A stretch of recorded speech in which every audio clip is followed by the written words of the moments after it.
Good morning, students. English with SS channel সকলকে welcome. Myself Sushant sir. Now I am going to discuss another important topic. This is English at your door.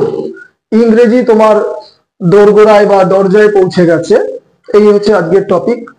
তো discussion শুরু করার আগে বলি, upcoming WBP বা কেপিতে যে 10 নম্বর English থাকে প্রত্যেকেই গুরুত্ব দিয়ে দেখবে। ম্যাক্সিমাম ক্যান্ডিডেট কিন্তু এই পার্টটাকে নেগলেক্ট করে, লাস্ট সময়ে বা শেষ সময়ে ওই 15 দিন 20 দিন একটু আধটু দেখে, তখন বুঝতেই পারবে যা হওয়ার তাই হয়, সুইসাইড করার মতো অবস্থা।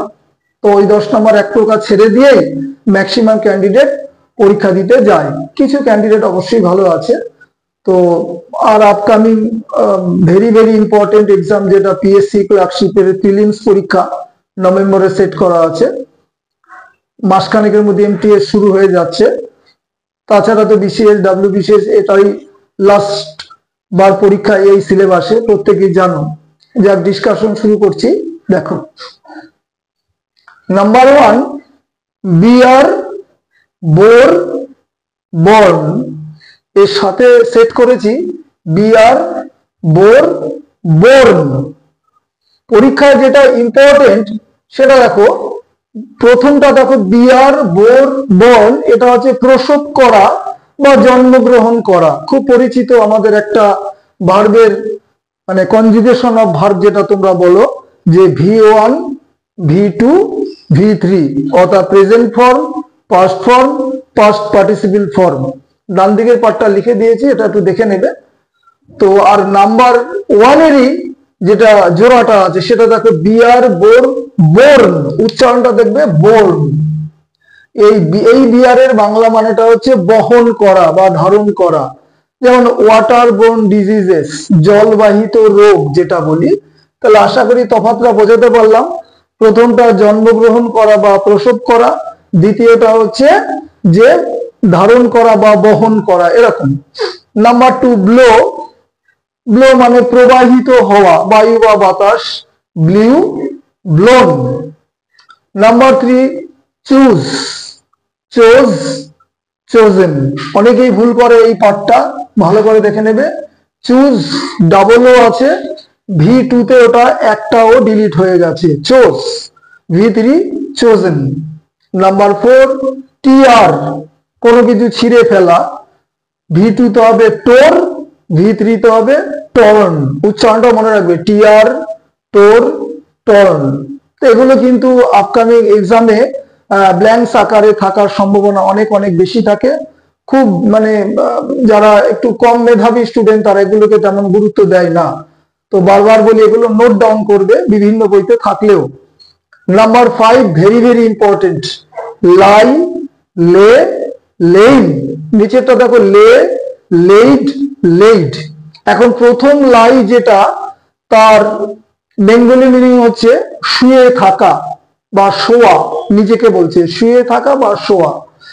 তার V2 হচ্ছে লে আর V3 হচ্ছে লেইন, কোনো মিল নাই।